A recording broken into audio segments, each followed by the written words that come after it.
Hi everyone, so I'm Tasha Cotter. I'm a writer based in Lexington, Kentucky. I primarily write poetry. I also write some fiction. And so what I'm going to be reading from today is a book that just came out on March 15th. It is a collection of poetry.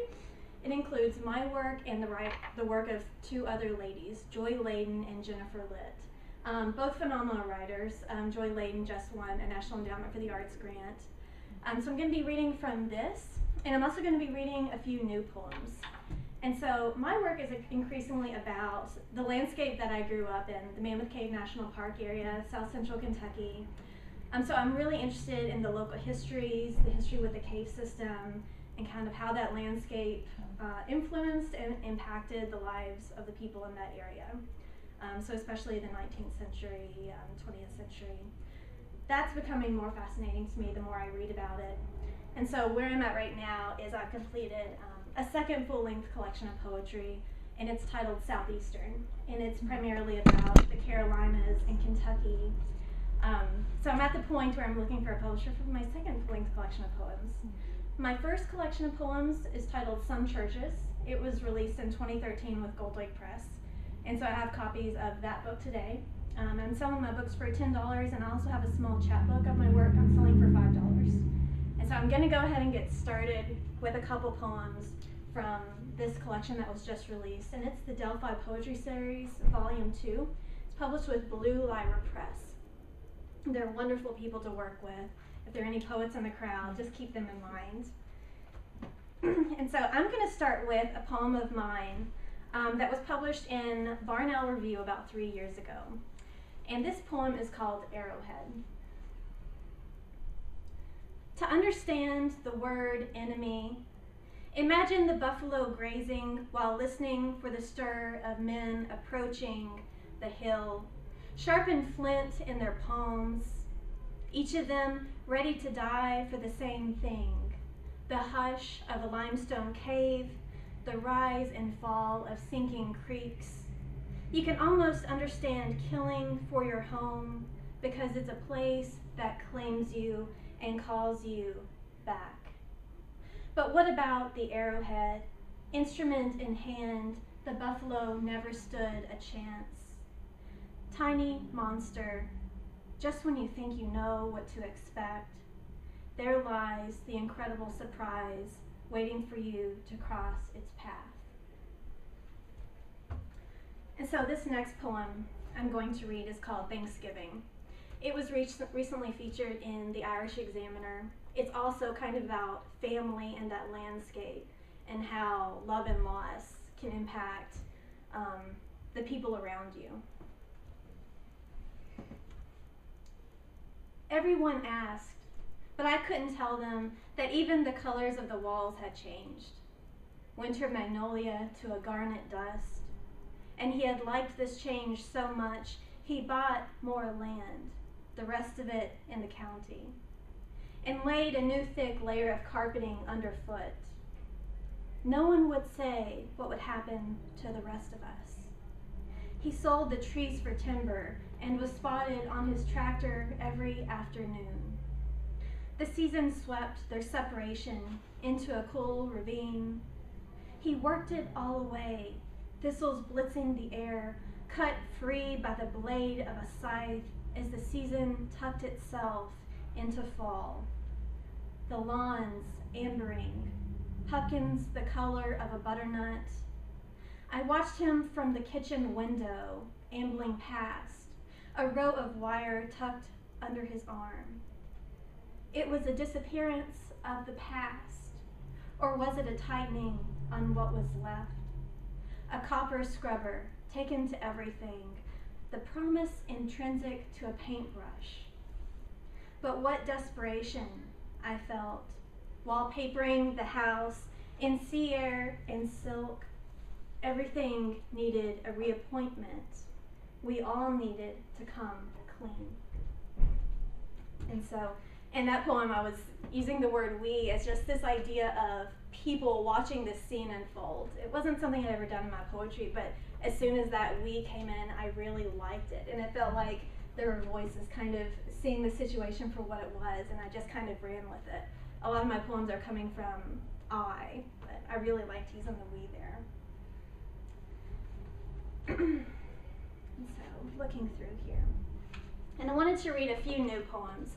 So when I do readings, I'm always struggling with reading work from the past, work that's already been published, or new work that I've been developing. It's always more exciting to me to focus on the future and to sort of use readings and opportunities like this as a way to test drive new things I've done and things I'm excited about doing on the page. And so with that in mind, I'm going to read a poem that was accepted by a literary journal about 5 months ago. Word Riot accepted this poem, and it's called Tiny Enterprise. And again, this is another poem that's kind of inspired by Kentucky and the landscape, the idea of farming and agriculture. It was a huge part of my childhood, and I'm finding those themes more and more in my work. And so this poem is called Tiny Enterprise. My last view of the field was the fall my father and brother grew pumpkins on an acre beside the tobacco barn. I sit on the roof and watch them walk the rows of tangled green tendrils, the coarse leaves twice the size of your palm. I liked how complete it all looked, the ripening gourds partially hidden in the dirt. I hugged my knees to my chest and watched them cut a pumpkin from the vine, the leaves maple-like, a mess of connectedness. I couldn't hear what they were saying.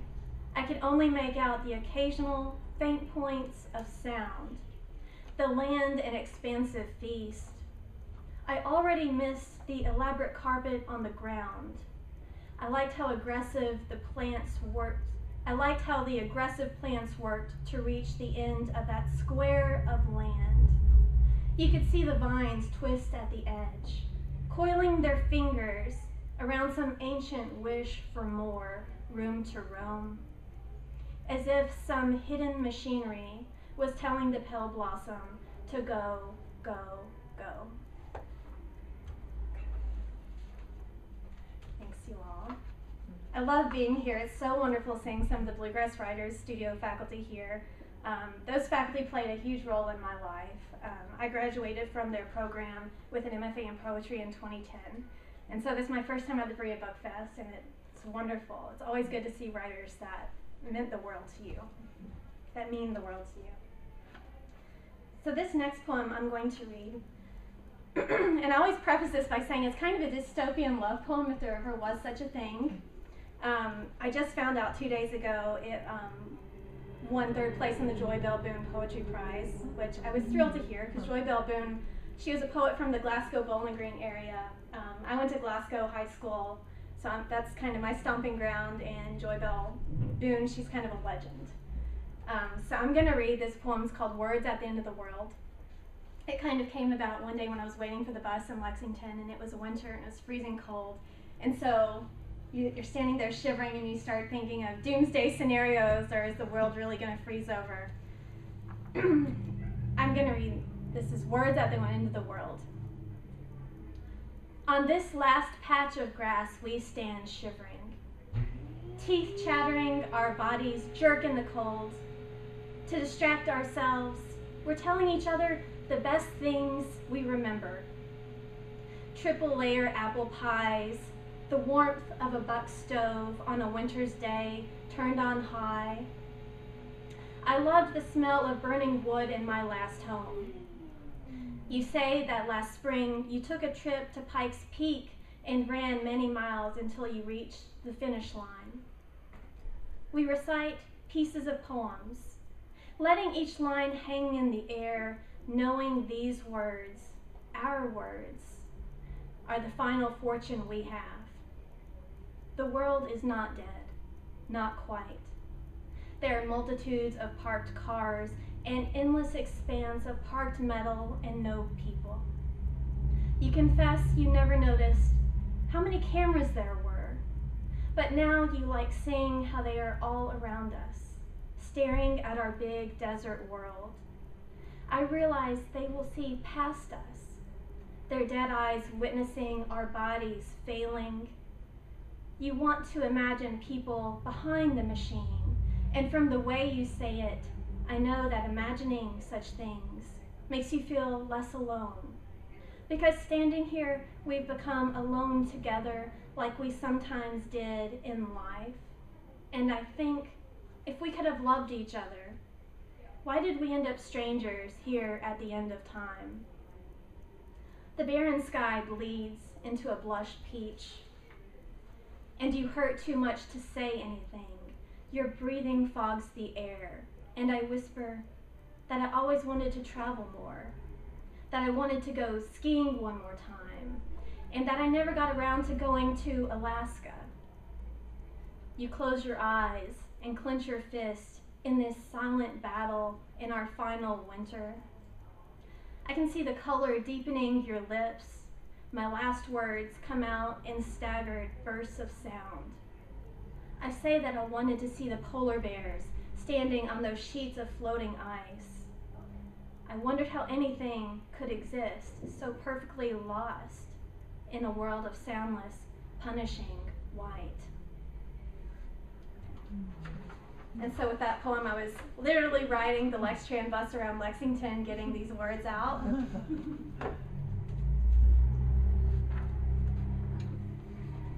And so I think the final poem I'm going to read today is a poem that was inspired by my mom and dad. And I'm so grateful my mother is here with me today. Always love it when she can join in. And so this poem was inspired by them and how they found each other. And it was also in the Glasgow, Bowling Green area. Another poem inspired by Kentucky. And this poem is called Standing in the Orchard, A Future is Created. She didn't mind the rotten fruit, no sense of direction. She carried devotion on her shoulders, crab apples strewn across the orchard. She stood with him, steadied by the weight of the vast land that stretched around them. She was so pretty. He was in love with where he came from. Maybe he really liked her. He wanted to give her the same life he wanted to give himself. He didn't give her everything. Still, it was more, so much more than the apples on the ground. Okay. Thanks, you guys.